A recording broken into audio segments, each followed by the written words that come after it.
Programang ito ay rated SPG. Striktong patnubay at gabay ng magulang ang kailangan. Maaaring may masiselang tema, lengguwahe, karahasan, sexual, horror o droga na hindi angkop sa mga bata.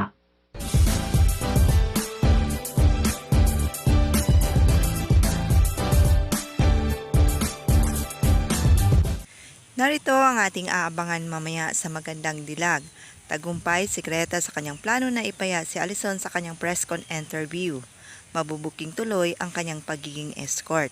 Pero itatanggi ito ni Alison. Ayon sa kanya, hindi umano ito totoo. Sinisiraan lang umano siya.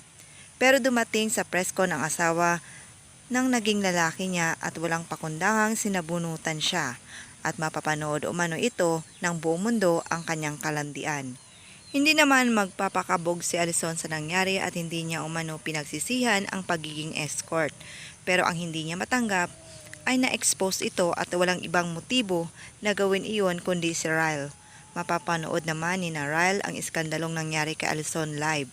Kaya pala daw kaya niyang makipagsabayan sa kanilang bonggang shopping dahil sinusuportahan siya ng kanyang mga sugar daddy. Samantala, susugod si Alison sa bahay ni na Magnus at kukumprontahin si Ryle.